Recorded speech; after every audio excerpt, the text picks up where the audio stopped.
views and opinions expressed in this program are those of the participants and do not necessarily reflect the views of BronxNet or the program underwriters.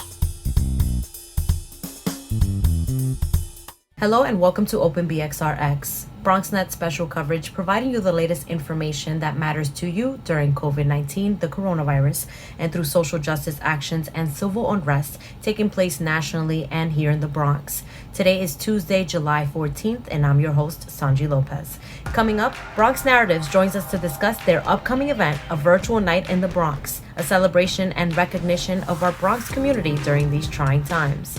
Then, have you been seeing community fridges in your neighborhood? We'll speak with the organizers of Bedford Park Fridge in the Bronx and Uptown Fridge in Washington Heights to learn more. After that, Pr Interns joins us to discuss the impact COVID-19 has had on student internships and how they're helping out. And Bronx Film Initiative launched the Stuck to the Script Challenge for young filmmakers under 21.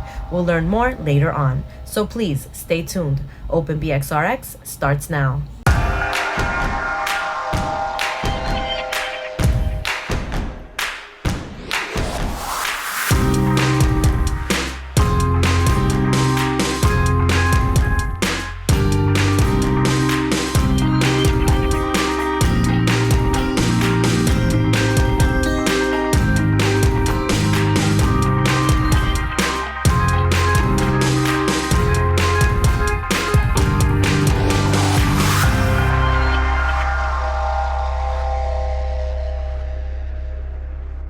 Welcome to Open BXRX on BronxNet. I'm your host, Sonyi Lopez, inviting you to get social with us at BronxNet TV on Instagram and Twitter and BronxNet Community Television on Facebook. Through digital and print archives, Bronx Narratives is reinventing our borough one story at a time. The team has an upcoming event called Virtual Night in the Bronx, celebrating and recognizing our Bronx community during these trying times. Joining us now to discuss their mission, upcoming event, and more are Dondre Green and Decota Letman of Bronx Narratives. Thank you both so much for joining us today. Thank you for having us. Yeah, thank you for having us.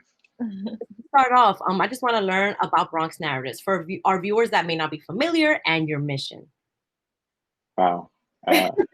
Long story, short story. What do we tell Decota? Where do we start? So Sonyi, you had asked us off camera, or you was telling us a little story off camera about you. So the way Bronx Narrative started was actually born out of similar sentiments. So I guess for everyone watching, Dondre and I met completely random at a event, I want to say about 6 years ago. It was a music event in Williamsburg, of course, not in the Bronx.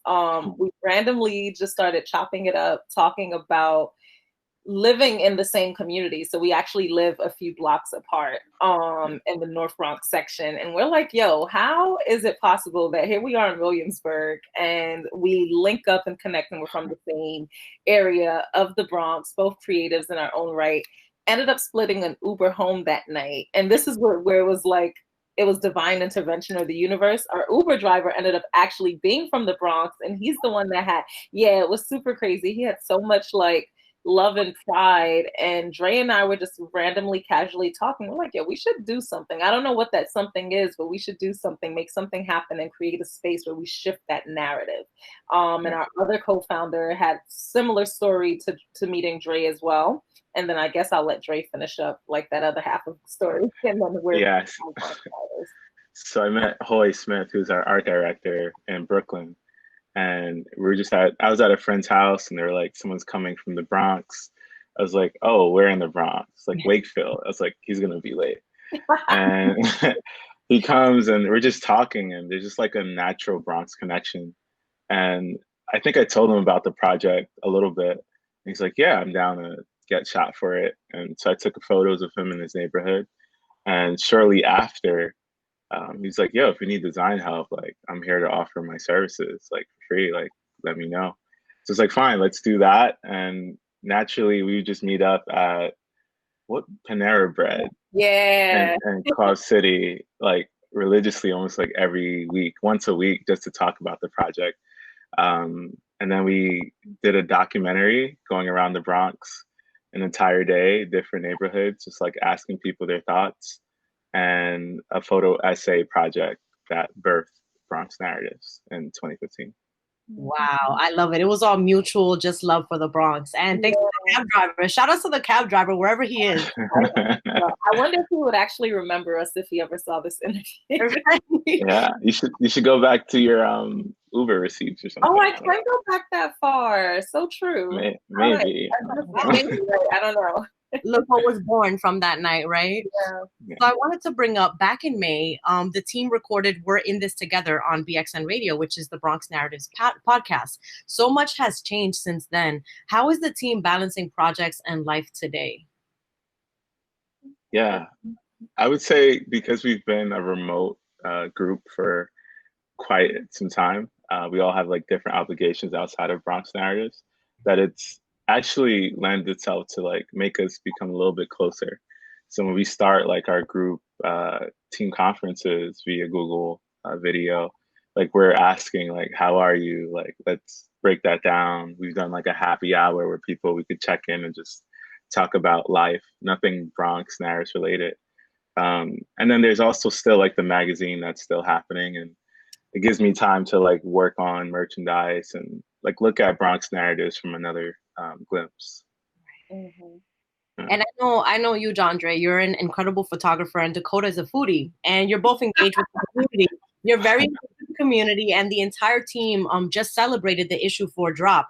Was that the last event that BXN had before the whole COVID thing happened? Ah, yes, it was actually. We had it was right our last magazine release. Yeah, in January, I want to say, and we had a bunch of events planned for this year, which is so funny because we were like, oh, how are we going to reinvent ourselves in 2020? Let's just come back with something different. And we were like thinking about dropping or just curating a bunch of events each quarter or each month, and things happened. COVID happened, so we had to pause, reflect, and just like try to figure everything else out and just see what is the best approach. I hear that. Now, I want to take the opportunity to scroll down your feed on screen with our viewers to highlight the beauty that lives there. To me, Bronx Narratives is emotive and it's always familiar. It's home, and it's on a screen for me. Home is on a screen through Bronx Narratives. Through your contributors and your work, you've kept the momentum going, so thank you for that. Would you say that photography is an essential work for the Bronx, especially during these times of civil unrest and, during documenting protest and photographing our borough through these tough times? I would definitely say, yeah. Photography, and then I think Dre can really speak to this because he is a photographer, but just like as a viewer and not being a photographer looking on the outside in, I think that just for one, that's our platform. Like that is our basis and our foundation, because our name is Bronx Narratives and we narrate different stories about our borough, not only like verbally or through written communication, but through our photos. And all of our photos tell a story. So I think that despite everything that's been going on, not only in the Bronx, but in this country, in the world, and in New York, we kind of had a duty to continue showing and telling this story. But again, Dre can speak more from the other side. Yeah, I mean, I would agree with what Decota said. I think visually, it's nice when you post something and it's like a neighborhood like Simpson Ave and people are like, oh, I live there. Or like, yeah, I remember being there 6 years ago. So there's like a sense of nostalgia to it. I think as things change, it's also good just to see what was this place before. And since we started in 2015 doing events in the South Bronx, so much has changed. Like looking back at some of those images or events we did, like some of these places don't exist anymore.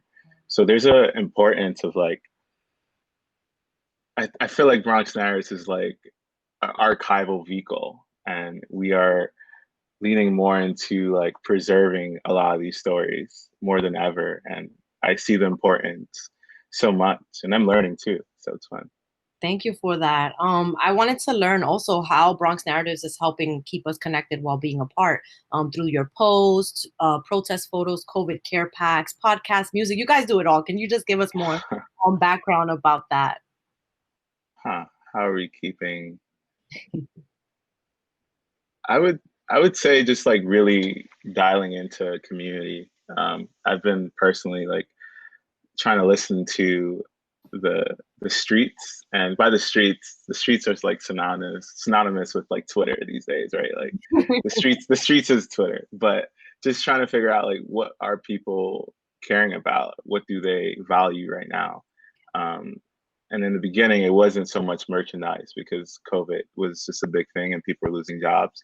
So we weren't trying to market that as a big thing. And then I just think things have changed so much since, where like Black businesses are, viewed with very important. So I think it's just keeping an eye on what's happening right now. I'm sure, Decota, you have anything to add? For me, I remember when we actually had the conversation when we had to decide whether or not we're going to cancel all of our in-person events that we had for the year. And we were trying to figure out a happy medium on what's too much with connecting with our community and what's too little, because we wanted to be mindful of like what was going on without overloading and being insensitive, right? And not just having a personal agenda for the group or for the collective. So I'm happy we were able to find this happy medium, like a nice balance between the care packages and the music and just sharing those photos. So yeah, I want to say like basically us having that, us being able to share without oversharing and without being insensitive to everything happening and just with our community. I think that was like the main point or reasoning behind that, or the thought process. Yeah. Gotcha. Now let's talk about the upcoming event, a virtual night in the Bronx. What is it, and what should we be looking forward to? Tell us all. Okay. So picking back off of like the previous question, and that's just figuring out what's too much and what's too little. Should we do the IG lives because that was the new wave in this virtual world? Should we chill? We were like, well, what do we think about doing a virtual event? Like we do have to kind of keep the momentum going without being too insensitive. And as Dre mentioned, we have our monthly calls, like our team calls, where we just check in and we bounce ideas off of each other. And we're like, all right, well, why don't we do a virtual show? It's something we were planning anyway, except it wouldn't have been virtual. Like, why don't we do a virtual concert, a virtual series? So I'm not sure if people had a chance to see I want to say, Global Citizen virtual show or virtual concert. And it was like amazing because it made you feel together like that. It was like togetherness, all these artists, all these folks on the front lines and communities that just all over the world, globally connected. So we were like, why don't we do something like that for us? Like here in the borough, just really highlight Bronx talent, Bronx musicians, Bronx artists, visual artists, photographers, dancers, and then just community goers. And let's get our photographers and these photos out there and just curate something that people can feel this love, like we can feel the community. And I will say that we have so much amazing talent coming out of our borough. So that was like the main thought process behind it, is really showcasing some of the talent and continue to put those folks on the map and just do this together and just like really just enjoy it. And I think that is something that folks will enjoy watching. So that is a virtual night in the Bronx, and it is happening next Wednesday, I want to say July 15th. So folks can tune in. Are you guys all booked up? You have all the artists selected and everything like that, line up, all that good stuff without giving too much away? Yeah, we are. Everything is all concealed and ready to go, entering the editing stages. So it should be fun to see how people react to it. Yeah. I also wanted to put the Bronx Picks playlist out there. You guys have a curated list of music on, I believe, Spotify, where you put in Apple Music. Apple Music. So just a little bit more background on that for any Bronx artists that are listening and want to put their music out there with you. Yeah, it came from just, I guess, thinking about how can we feature more of diverse audiences. So like we feature a lot of photographers, our magazines, a lot of visual artists, and there's a lot of great musicians, and the Bronx is known for its music and hands to hip hop. So I think I was sitting down one day, I was like, well, we should do like Bronx Picks. And this was during COVID, I believe. And yeah, from there, it's just been good to see how artists react to it. Finding new artists. There's so many different people releasing so much music on so many different platforms. So it's been fun just like figuring out what will sound good collectively, what artists I haven't featured, what genres are people doing, and staying on top of everything. Got you. And before we go, I wanted to discuss Bronx Narratives merch a little bit. All the merch is really dope, but one of your new drops spoke to me and it read, "Stop convincing people how great the Bronx is." Can you break this quote down for us and just a little bit of background on it? Yeah, sure. So first, all the merchandise is designed in-house via me or Hoy, the art director. And with that particular bag, I just been thinking about statements. So like the Bronx taught me how that really resonated, and it's our most popular item. And then with Stop Convincing People How Great the Bronx Is, I've just been thinking about how many times we've had to defend the Bronx to people who will probably never ever come here or never have any like real interest. Right. And I was like, well, I know how great this is and it's peaceful. I don't need to keep sharing this with people. Like I in our work, yes, like we do want to switch the narrative so that they see it. But I find that like a lot of people have not been here. When I asked them, like, have you ever been here? No, I saw it in a movie or like I heard it on Twitter and like, was it the Joker? Yeah, it's like, come on, you could do better than that, So yeah, I just think people, Bronxites, we don't need to convince people how great our Bronx is, Let me go cop that. Real quick. Just for folks to know how to attend the virtual night. I don't think that's out yet, but I know that they can follow your Instagram at Bronx Narratives. I don't know if you want to give that out yet. But about how to support you, connect with you, and donate or cop the merch, whatever. Just give us more info on that, how people can support you. Well, for starters, they definitely can follow us at Bronx Narratives across all social platforms, and then bronxnarratives.com to check out the website and to purchase merch. And honestly, we're all accessible. We're all accessible and easy to chat with, and we're very responsive on Instagram, or however you choose to reach out to us. So if you do reach out or follow us, we'll be sure to respond and engage. Thank you. Thank you both, Decota and Dondre, for joining us today and for making this space. Thank you, Sonyi. Of course. So, folks, a virtual night in the Bronx will be taking place on Wednesday, July 15th at 7 p.m. To find out where and how you can tune in, you can follow at Bronx Narratives on Instagram to stay posted on more information. Also, as Decota said, visit bronxnarratives.com to support, donate, check out the merch, and all that good stuff. Open BXRx. We'll be right back. So much endurance. A lot of urban groups run through these same communities week after week after week.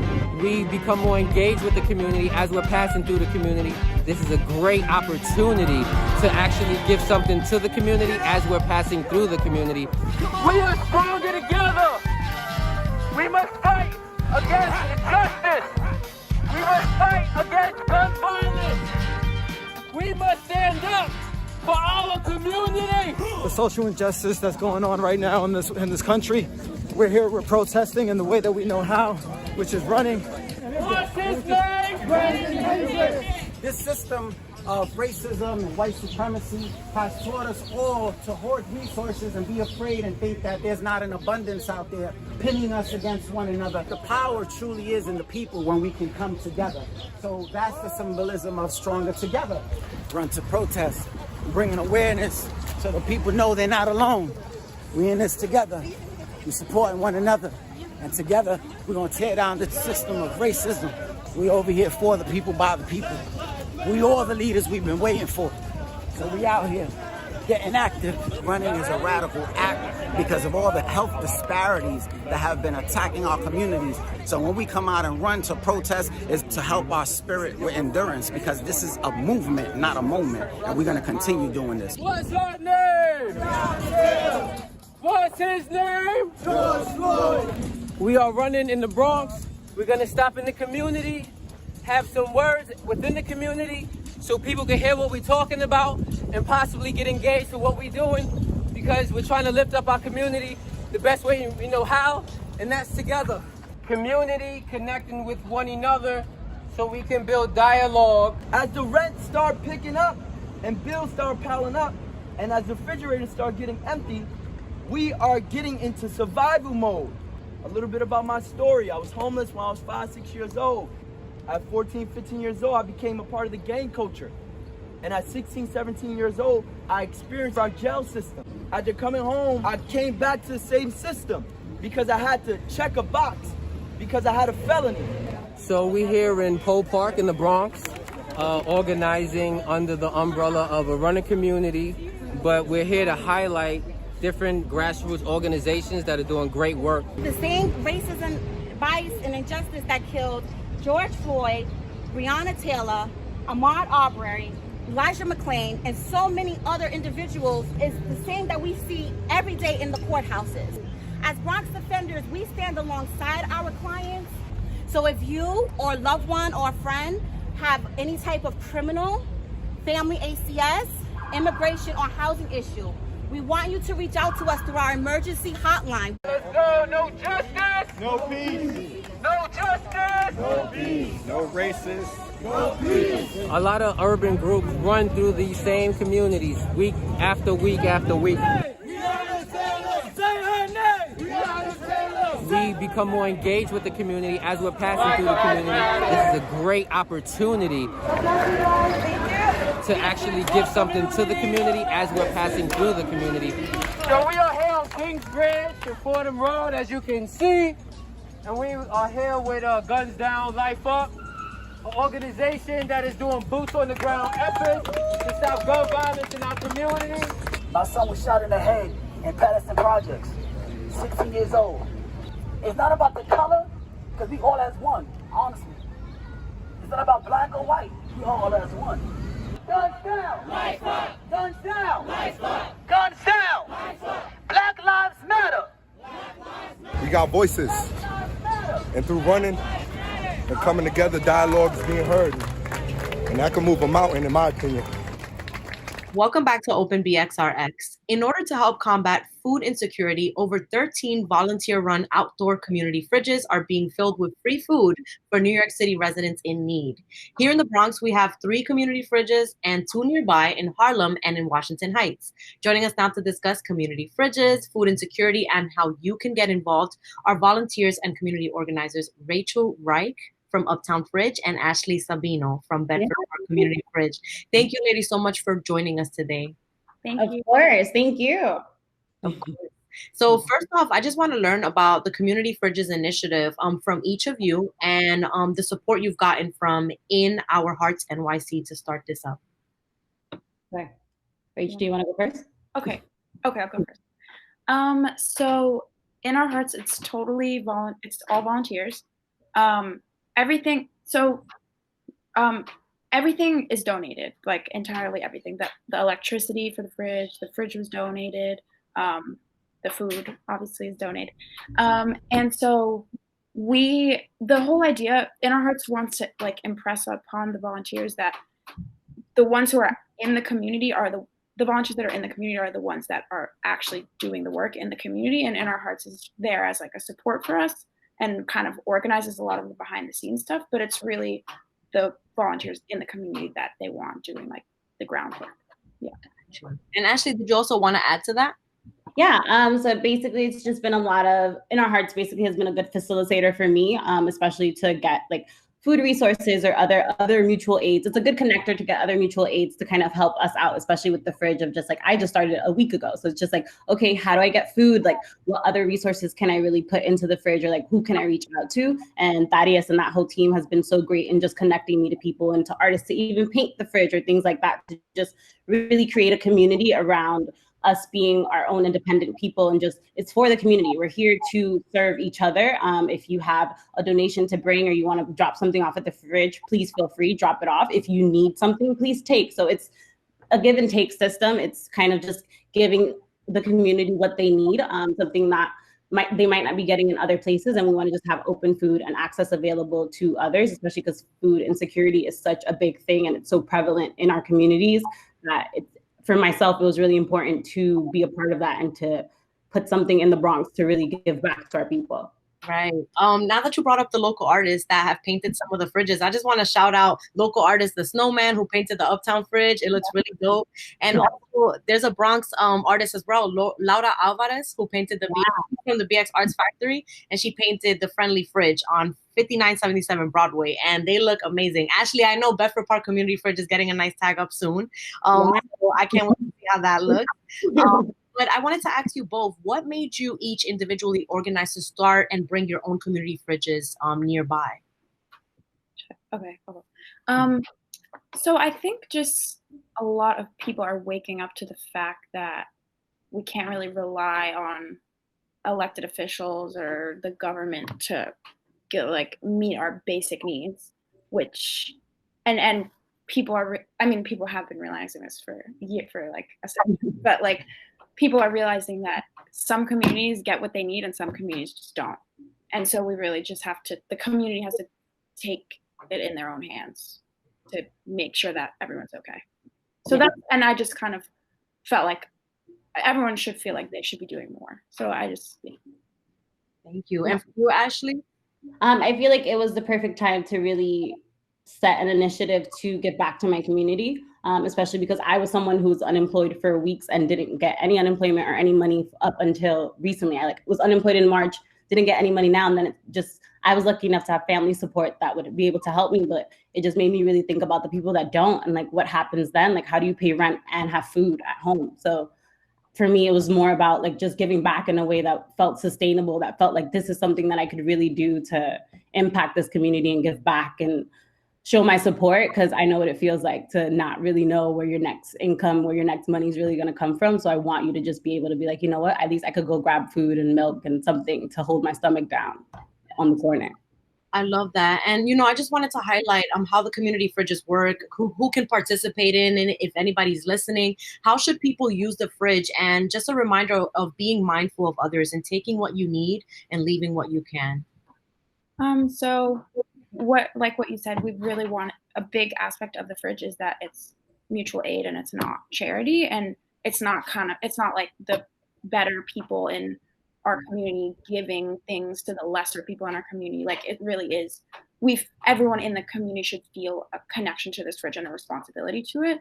And then in terms of who, so we at first we have seen like people come and take a ton of stuff and like take as much as they can carry, and we kind of came as organizers came to the conclusion that that's okay, and if people are taking all that food, they probably like are going to eat it and need it. So yeah. And in terms of who comes, really it's just anyone walking by, and it's super just like accessible in your neighborhood, on the block, like yeah. Anyone and everyone, grab what you need, give some back, share, tell other people to come. If you are coming just to drop off something, wipe it down a little bit, clean it up. You wouldn't want to go into a dirty fridge, so just help us out a little bit, clean it up if you see it. But yeah. Right. And another point is COVID-19 has only amplified the food insecurity that we face in our communities already. When we discuss long pantry lines, the lack of access to food equity, in what ways are community fridges fighting food insecurity and food waste? So I think traditional services are also a privilege for certain people, and like so only certain people have access to services like food pantries and things like that. So I think and also another difference between food fridge and food pantries is that food pantries are typically like canned goods and grains and stuff to be stored. So we're trying to really bring like produce and fresh, nutritional food to the community, because a big thing that I keep reminding myself is that, so there's a lot of people in the community that are starving and genuinely really hungry. And then there's also a lot of people in the community that are eating, but the food that they're eating isn't nutritional and healthy. And so both of those are just as important, I think. Yeah. Thank you. Ashley, did you want to add to it? Yeah, just really combating like the health disparities that wind up happening in these communities, because there's no, like you have food deserts, especially like for some like Bedford Park area, you have a few supermarkets that are about 15 minutes apart. So it's just like thinking about that and thinking about how are you really getting the most nutritious produce and the most nutritious things in your body versus consistently picking up the quick and easy things. So I wanted it to be a place where you can have access to all of the things that you need without having to really travel too far or go too far to just get your necessities. Let's say somebody's watching right now and they're like, oh my God, I want to bring a fridge to my neighborhood. How can I do it? Where do I start? How did you ladies start? And how can folks start their own community fridge in their neighborhood? What is the next step? What is the first step really? So if people want to start, they can contact Inner Hearts on Instagram, IOHNYC. So Inner Hearts like connected me with a few other organizers in the community. And like we made a WhatsApp and started talking from there. And so pretty much the steps are getting a fridge. Ours was donated to us. And then one of the other organizers kind of like scoured the neighborhood looking for an outlet that on the street. And so ours is connected to a deli, and the owner, Tony, was kind enough to let us use it. And then, once it's there, it's just community members bringing food. Yeah. Talk to you. I would say talk to your community members, talk to your neighbors. I'm pretty sure everyone has an idea and wants to participate in some type of way. For myself, it was really just going to bodegas, going to stores and just being like, hey, like, how do you feel if I were to do this? And you're going to get some pushback. You're going to get some no's. Like, everything in life is not just an easy yes, but it was really about being disciplined enough to like tell your story, tell people why you really want to do this, and passion. Like, when people see that you're passionate about something, they are really rise to meet you with it, I believe. And I was really lucky enough to have a 24-hour diner that was able to let me hold it. So just keep asking. Someone's going to say yes. Keep going. Reach out to Inner Hearts for a free fridge. And finally, before we go, how to connect with your individual fridges, the ones that you organize for, support and visit your fridges, as well as where the locations are and how to follow you on Instagram, all that good stuff. So our fridge is on Broadway and Dongan Place, across from Fort Tryon Park. And so we do welcome donations and people going out and buying food and bringing it to the fridge, but we also want to be combating food waste. So to that end, we would prefer if people would like call up local businesses and ask for them if they would donate food that they would otherwise throw out. And then that also like connects the community in different ways as well. But so just people, anyone's welcome to come and drop stuff off. But so it's the Uptown Fridge on Instagram, the Uptown Fridge. Yeah. Thank you, Rachel. And Ashley?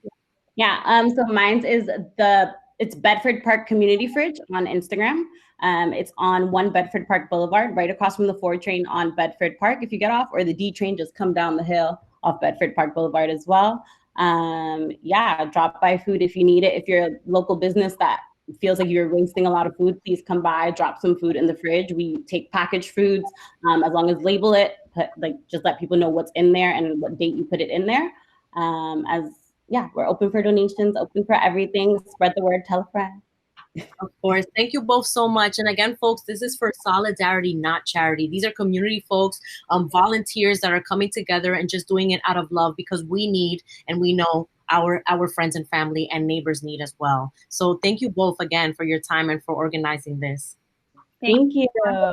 Again, the Bedford Park Fridge is located on 1 Bedford Park Avenue in the Bronx, and the Uptown Fridge is located at 4672 Broadway in Washington Heights. To see a map of community fridges, you can visit at IOHNYC on Instagram and keep up with their stories for updates. You can follow at the Uptown Fridge and at Bedford Park Community Fridge on Instagram as well. Open BXRx, we'll be right back. As New York enters phase 3 of reopening, residents are beginning to see changes to local restaurants.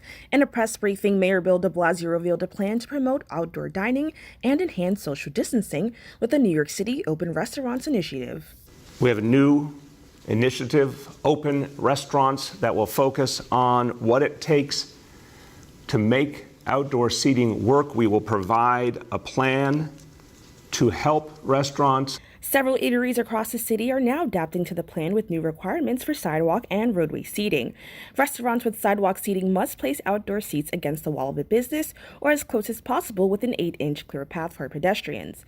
Food establishments with eligible roadway seating will require restaurant owners to create protective barriers on all sides of the seating perimeter to separate outdoor seating from the travel lane.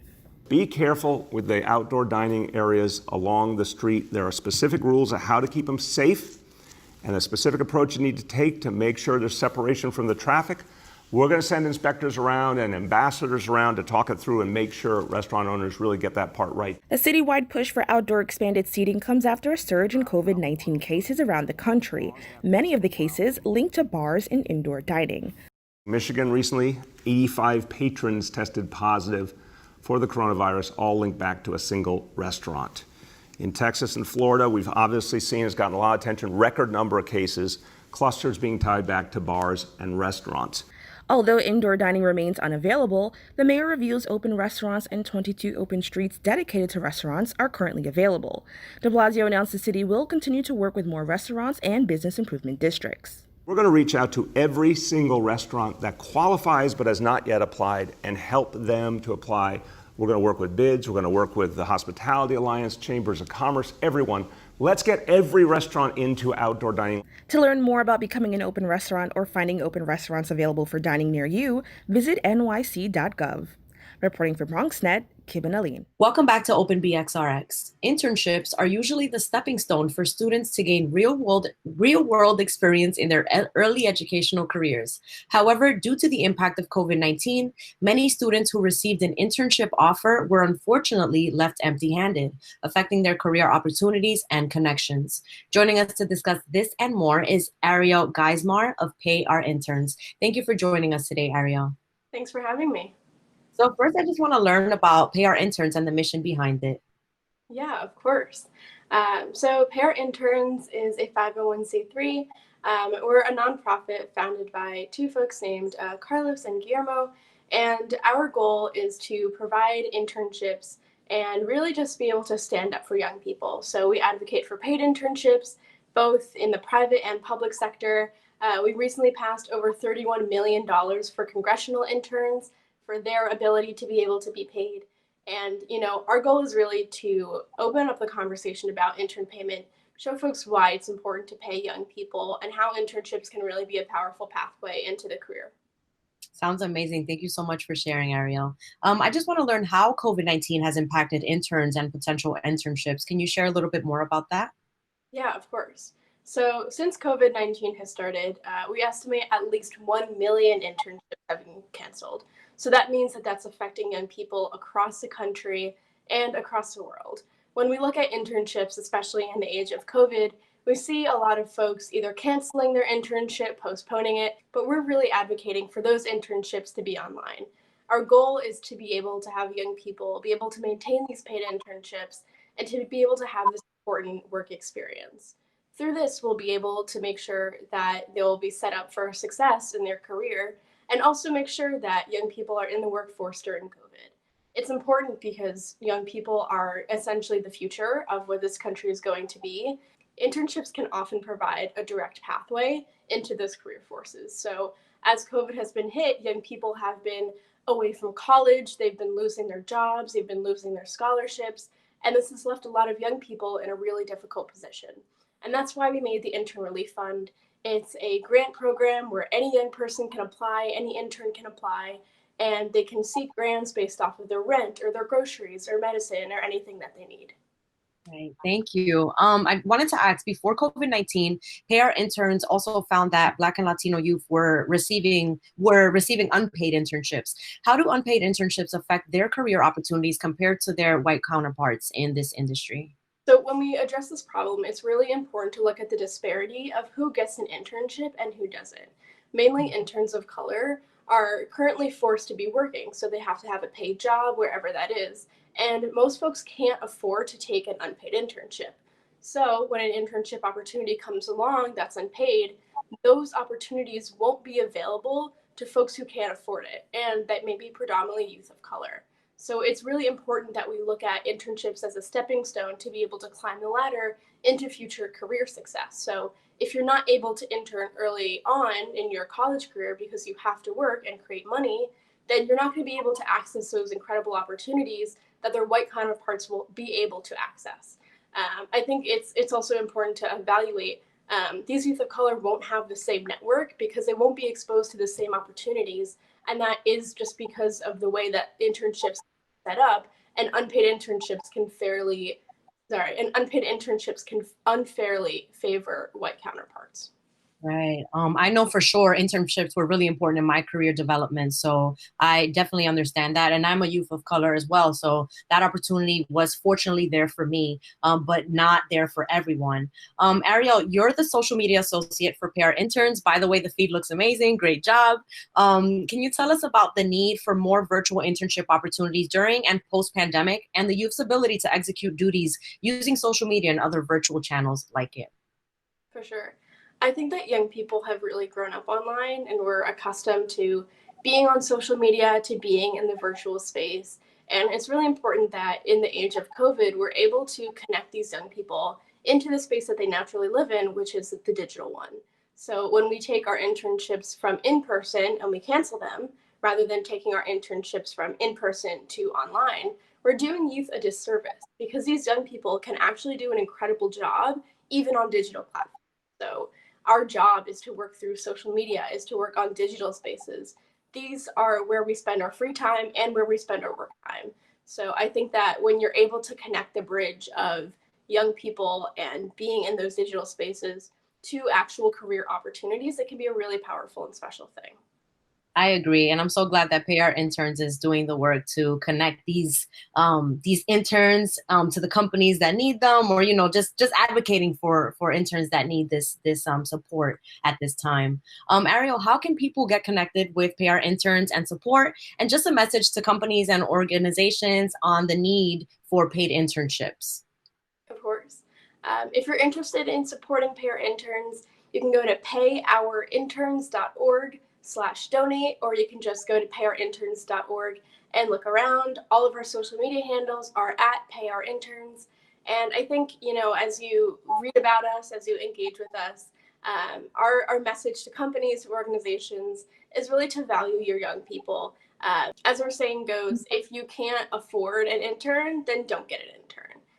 We think that paid internships are really a crucial stepping stone in young people's career and in all of our opportunities. So the more that we're able to pay young people and value us for our work, the more incredible our future is going to be as these young people continue to step into these incredible career opportunities. Thank you so much, Arielle, for your time today. Of course. Thanks so much for having me. Folks, as I said earlier, and as Arielle stated here, to learn more, you can visit payourinterns.org and follow at payourinterns on Instagram for more information. Open BXRx will be right back.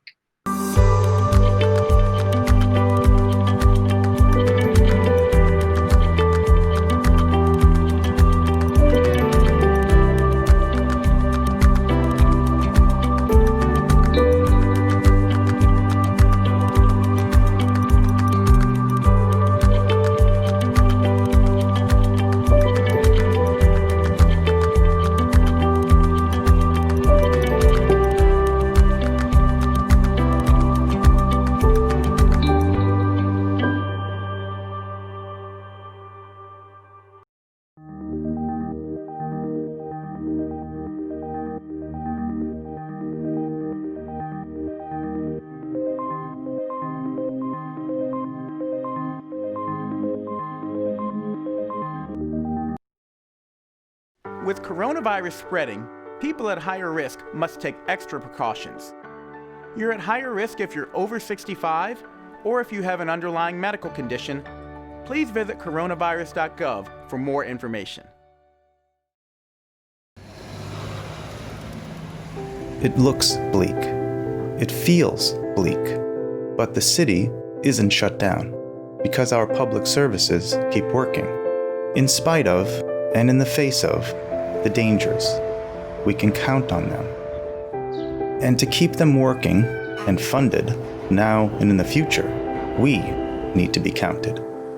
Self-respond now to the 2020 census at my2020census.gov. Who's most at risk for coronavirus? People over 65, people with underlying medical conditions like heart disease, chronic lung disease, asthma, diabetes, people undergoing cancer treatment, and people with weakened immune systems. What should you do if you or a loved one is at higher risk? Avoid close contact with people, avoid crowds, stay home if you can, wash your hands frequently. Learn more ways to protect yourself and others at coronavirus.gov.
Welcome back to Open BXRx. With a mission to elevate the next generation of storytellers, Bronx Film Initiative has introduced Stuck to the Script, a youth screenwriting challenge, #ForTheCulture.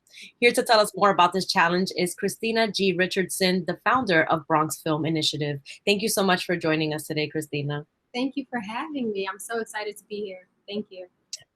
Of course. Of course, to start off, I just want to learn more about the Bronx Film Initiative for those who are not familiar. Okay, so I started the Bronx Film Initiative in 2017. I got really active with it last year. And the reason why I started Bronx Film Initiative is because I understand the power of filmmaking, not only in the power of like sharing your story, but how powerful the process can be. For me, I actually lost my mom in 2018. And I've always been a filmmaker. I've always been a creative and a director, but filmmaking saved me in a lot of ways. Just the process of filmmaking and being able to take myself out of my reality, even if it was just for a short while, to create something that I had complete control over. And I think that's really like the psychology behind it. But ever since, I've just been full steam ahead with making sure that I give this opportunity to other students, other young people that grow up in neighborhoods where they may not have outlets and they go through things and they may not have any way to express that or to just have any relief from whatever it is that they're going through. So for me, this program is more than filmmaking. It's more of like a holistic approach where we provide mentoring opportunities and we just funnel resources so that we give students the opportunity to be able to create and tell their story. Wow, thank you for sharing, Christina. I'm sorry for the loss of your mom in 2018, and thank you for using that pain almost and that emotion to create something beautiful like this for other students who need it in our borough. So thank you. Yeah. I wanted to discuss the importance of supporting and developing minority filmmakers, especially in the Bronx, and especially during times of civil unrest and the disproportionate impact of COVID-19 in our borough. Yes. Okay. So, I mean, here in the Bronx, we got hit hard with all the effects of COVID-19. And even for me, I was like, how am I going to do my program if I can't get to my students? Like, what am I supposed to do? You know what I mean? Like, how do I reach them? How do I keep them engaged? So that was my number one concern, just trying to find a way to keep up with the changing times, because it's still just as important, even now, even just more important because of what we're dealing with. So it's just, it's important that we just stay active and we stay, changing with the times. The only thing that's constant is change. So I have a program where we meet. Now we find other ways to meet. Now we find other things to do. And that kind of led me to starting the Stuck to the Script screenwriting challenge. Right, we're going to talk about that next. So I want to learn more about the youth screenwriting challenge Stuck to the Script. Yes. I like to say #ForTheCulture because that's on there as well. What is the challenge? Who can sign up and how does it work? Okay, so again, in an effort to just keep students engaged and keep them active and giving them a platform to share their voice, I came up with the Stuck to the Script screenwriting challenge as a way to just, have them tell their story in a constructive and creative way. So this challenge is for students 21 and under, and they are going to receive the task of writing a 5 to 8 page screenplay.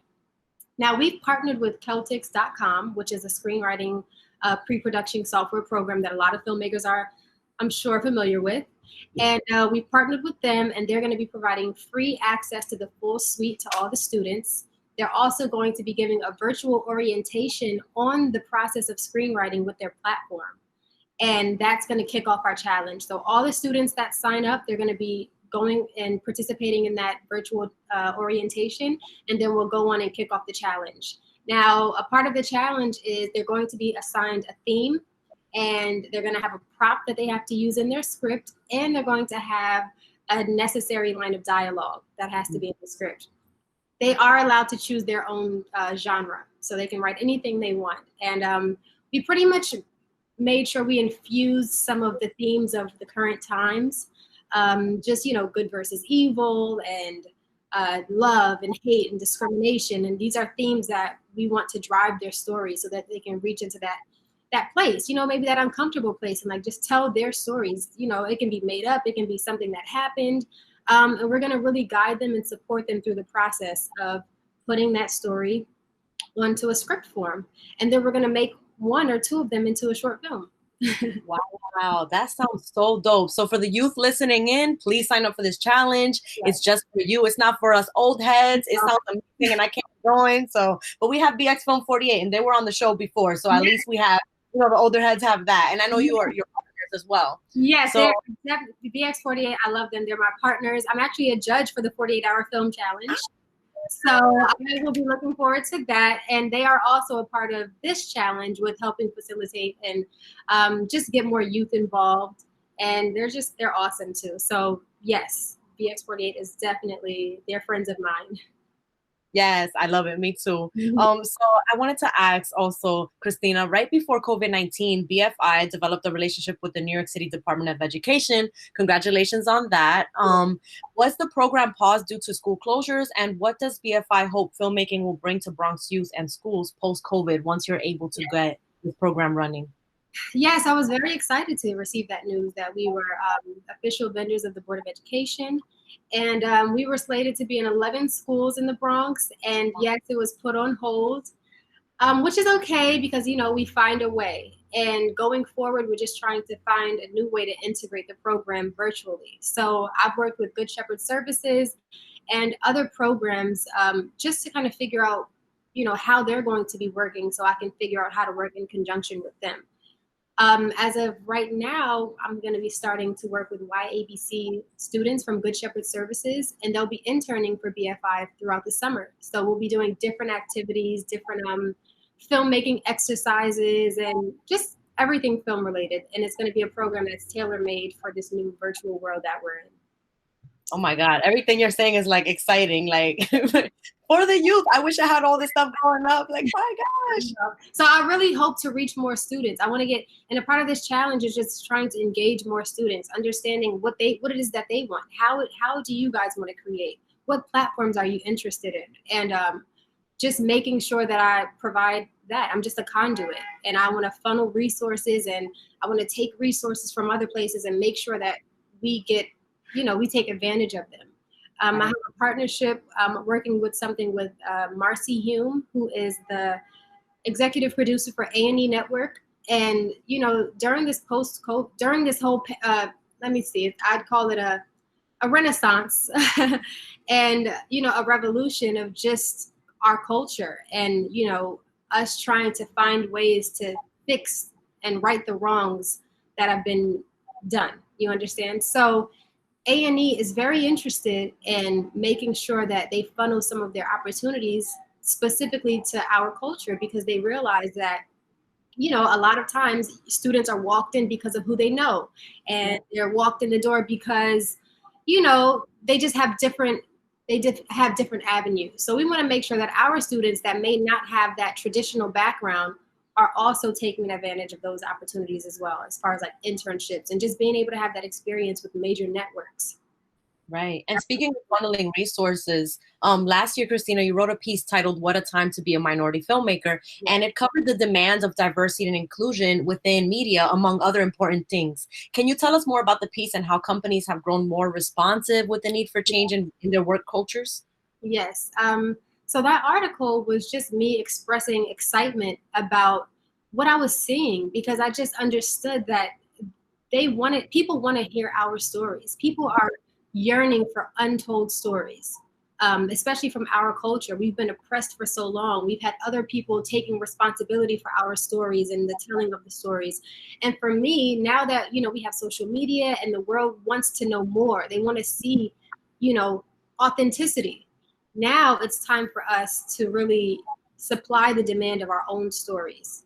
And the Bronx Film Initiative, we're providing a safe and supportive platform for students to do that, to just facilitate that possibility of just being able to say, here are some students, here are some young filmmakers, you might not know their names, you might not have seen their work, but they have a story to tell, and it's a good one.